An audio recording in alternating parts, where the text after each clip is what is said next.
It was a hot summer day in 1985 when something truly bizarre happened in rural Georgia.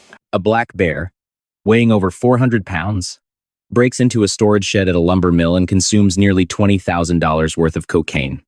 The scene that followed would leave investigators baffled, locals stunned, and the media scrambling for answers. This wasn't just any animal encounter. It was an event that defied logic and sparked debates about what really drove the bear's behavior. Hi everyone, you're listening to Thousand Fragments.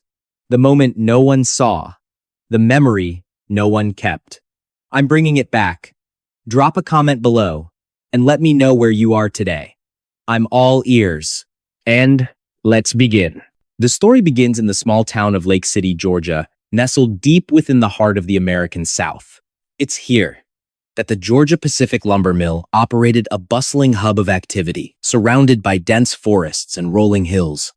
For most residents, life revolved around workdays filled with long hours under the sun and evenings spent enjoying the tranquility of nature. But on that fateful day, everything changed.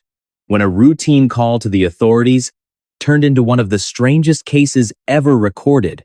At first glance, the situation seemed simple enough. Employees at the lumber mill reported hearing loud noises coming from their storage shed late at night. When they arrived to investigate, they found chaos, shattered containers, claw marks everywhere, and signs of forced entry. What they didn't expect to find was evidence pointing to a highly unusual suspect, a black bear who had broken in and devoured massive amounts of cocaine stored inside. Yes, cocaine. The details emerged quickly. Investigators determined that the bear had stumbled upon a stash of drugs hidden near the property. Local law enforcement believed traffickers might have used the remote location as a temporary drop-off point before transporting the contraband elsewhere. Somehow, the bear managed to break through barriers, locate the drugs, and consume them without hesitation. By morning, the creature was spotted wandering erratically through the woods nearby, behaving in ways that left witnesses both terrified and confused. Let's rewind to set the scene. Black bears are native to Georgia, but encounters with humans typically involve curiosity rather than aggression. They're known to be attracted to food sources, especially sweets or high-calorie items. However, this case took things to another level entirely. How did a bear end up consuming such a large quantity of cocaine? Was it purely accidental, or could there have been more to the story? As days passed, questions mounted. Witnesses described seeing the bear staggering through the forest, its movements sluggish and erratic. Some claimed it appeared disoriented, almost like it was hallucinating. Others reported hearing strange noises echoing through the trees, sounds unlike anything they'd heard before.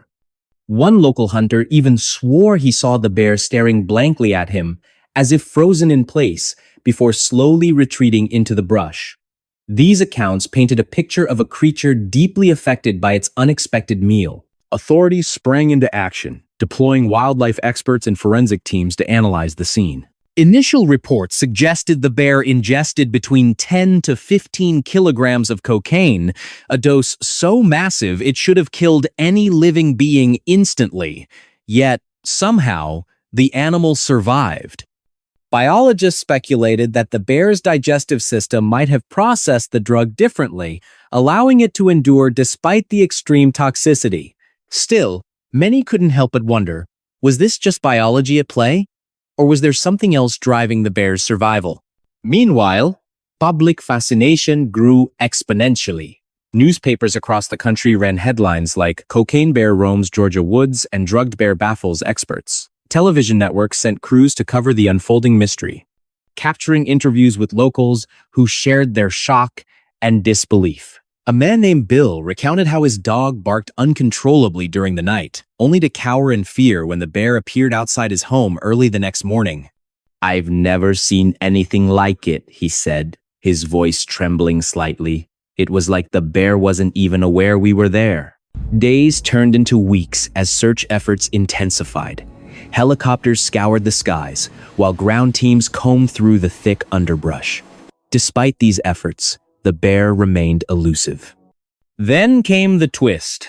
Months later, a group of hunters discovered the bear's body deep within the wilderness. Autopsies revealed traces of cocaine still present in its system, confirming the earlier reports. But what made this discovery even stranger was the condition of the carcass. It appeared relatively intact, with no signs of predation or injury.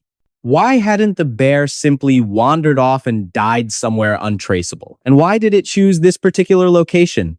This revelation prompted renewed scrutiny of the events leading up to the bear's death. Could the animal have been lured to the storage shed intentionally? Some theories suggested human involvement, either accidental or deliberate. Perhaps traffickers discarded the drugs carelessly, unaware of the consequences. Or maybe someone tampered with the bear, using the drugs as part of an experiment gone wrong. Whatever the truth, the incident left lasting questions about the intersection of wildlife and criminal activity. Fast forward to modern times, and technology offers tantalizing possibilities for unraveling secrets long buried. Advances in artificial intelligence now allow researchers to analyze vast datasets related to similar incidents, flagging patterns previously overlooked by human eyes. Brian Carter, a programmer turned amateur investigator, developed a program capable of cross-referencing animal behavior with environmental factors. His findings suggest that bears exposed to certain substances exhibit predictable yet alarming behaviors. Could this knowledge have helped prevent the tragedy back in 1985? Social media platforms buzz with theories, some credible, others far-fetched, yet all contributing to a global conversation about justice and accountability. Online forums dedicated to true crime and wildlife mysteries attract thousands of participants eager to piece together fragments of information. Among them is Amanda Grant, whose analysis draws parallels between the cocaine bear case and other instances of animals interacting with illicit materials. Her insights prompt authorities to revisit old leads, searching for connections once dismissed as coincidental. But here's where the story takes a darker turn. Forensic genealogy techniques identify genetic material linking the bear to a distant relative living near the area decades ago. Investigators trace these connections back to individuals involved in organized crime operations during the same period. While circumstantial, the evidence generates renewed energy within ongoing investigations.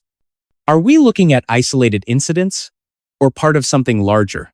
By 2023, significant progress has been made in understanding the broader implications of this case. Forensic anthropologists work tirelessly analyzing remains recovered from remote locations where similar tragedies may have occurred.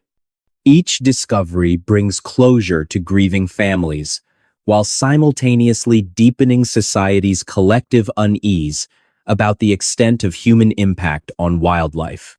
Public memorials erected in honor of victims serve dual purposes, commemorating lives lost and warning future generations against falling prey to similar ideologies. Throughout these developments, Emily Grant maintains a complex relationship with her subject matter. On one hand, she feels driven by professional curiosity and moral obligation to uncover truths buried beneath layers of myth and misinformation.